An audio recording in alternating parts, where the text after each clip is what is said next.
Hi, friends, and welcome to another Wellness Wednesday. I know I'm off track again. I'm recording this on Wednesday night, so I missed Wellness Wednesday this week again, but I think you'll understand when you hear why.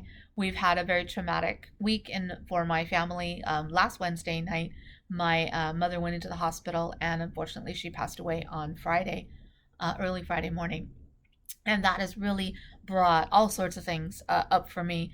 But one of the most prevalent one right now, I think, is how disconnected we all are during this pandemic, how far away from each other we are, and how it's not easy to take care of ourselves when we're not feeling supported. We're not feeling like there's anyone we can lean on. And I really picked that up as many of my friends and my coworkers, the first thing they said when they heard about my mom was, I wish I could give you a big hug. I wish I could, sit next to you and hold your hand. I wish I could drive up and stay with you so you're not home alone and things like that. And that's just not the reality right now because we are so disconnected. So I wanted to focus on that. What does it mean to be hungry, to be a community again? What does it mean to be hungry, to feel connected to family, connected to friends, connected to our family of faith, our parish family? And so like all things in my life, when I'm looking for help or advice, I went to WebMD because WebMD is that great medical website that you can look all sorts of things up and find some nice answers. So I went on to WebMD and I looked up what to do when you're hungering for something and you don't know what to do. And there's a whole list of things, like 10 things, but I'm going to focus just on a couple of brief ones in this little post. So first thing that WebMD says is to make sure that what you're eating is healthy fuel for your body. And I think that's important, of course. Fast food just doesn't fuel your body long term. Certain kinds of foods just don't fuel your body. We need to have that full plate of greens and fruits and starches and proteins and use that old triangle that we learned in grammar school about a balanced meal, and make sure that what we're eating is really going to be good for us and is going to be fuel to keep our bodies moving. And the same is true of our spiritual life and our prayer life. When we're feeling hungry, when we're feeling alone and lost, whatever it is that we turn to, we need to make sure that it's something that's going to fuel us, that's going to be something that's going to give us that energy to move forward.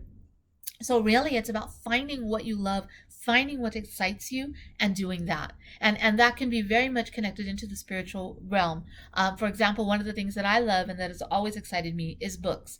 And so I was very excited to find that Jordan Ministry Teams, who I've talked about a lot and I use a lot for different webinars and things like that. Our diocese has a connection with them, but they have a monthly book club. And I was really excited because this month for February, it's one of my favorite books, The Red Tent by Anita Diamond.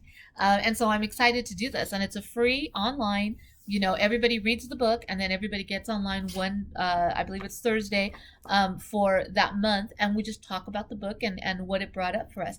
So finding something that really feeds you and finding a way to share that with others. If you can't find a book club or you can't do the one that's offered, start your own. If you have other friends who love to read, call me. I'll do a book club with you. Or maybe it's something else. Maybe it's you miss that connection in your prayer group. Do an online rosary, a virtual rosary every week or every night for certain nights of the week or whatever. However you can fit it in, find what it is that brings you joy, that's going to fuel your spirit to keep moving forward, and then find others that have that same love and connect. And if you're looking for ways to do that, email me and I'll help you hook up with some people that might have that same thing.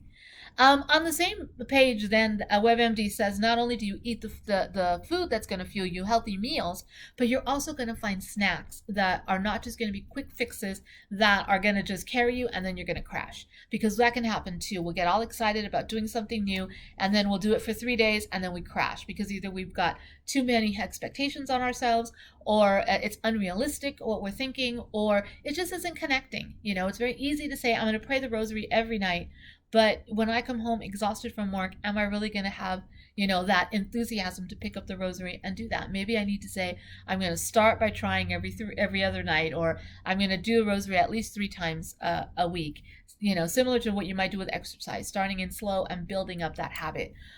Or whatever it is that you're going to do. And it's okay to do things take little quick things and do them, but just make sure there's something that's going to fuel you. It's going to be something that is a quick protein. Like if you're going to snack, it's better to have, a cup of almonds, or not a cup, maybe a quarter cup of almonds to snack on, rather than a bag of French fries. What's going to give you that fuel? And instead of, I like the saying, use protein, not caffeine, because caffeine, will give you that high and then you crash. So pick something that's going to really, really be good for your body and fuel you long term, and not just the quick fix. And then finally, I love the last one that it says on WebMD, and that's slow down, you're eating too fast. Sometimes we just want to grab at everything and do as much as we can, or keep ourselves busy, or do what we're doing and then just do it quickly to get it over with and move on.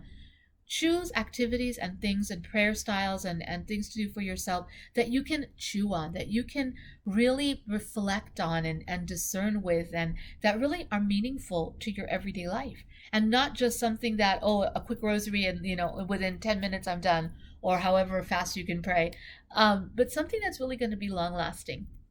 One practice that really became a big part of my time during the pandemic, while I was home, especially working from home, was going back to preparing Sunday scriptures for Sunday, and that this is when I was doing only online mass.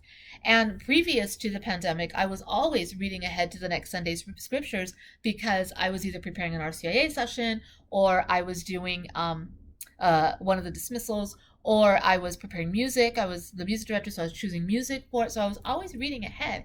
And when the pandemic first hit, I didn't do that for the first couple of weeks, because I wasn't doing class yet, and I wasn't singing, and so I didn't need to. And I realized how much I missed it, how much that was a nice time for me, just once a week, to sit down with the scriptures. And I have this great book called Living Liturgy from Liturgical Press, and it has questions to answer for reflection, and then it has 2 full pages of just little articles for the Sunday reading. For one Sunday, it's I should say it's 4 full pages, so it's 2-page fold out of each one of each week. And so it gives me a lot to think about, a lot to reflect on. It's not just a quick, oh yeah, I know that reading and this is what it means to me, okay, I'm done. But it really is something that I can reflect with and move with.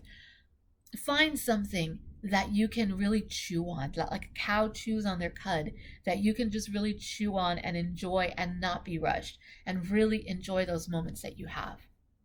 If you're looking for more help in how to connect, be sure to contact me at our office, rhernandez@dioceseofresno.org. You're always welcome to, and I'd be happy to help you with that. Hopefully we'll see you again for another Wellness Wednesday. Take care of yourself.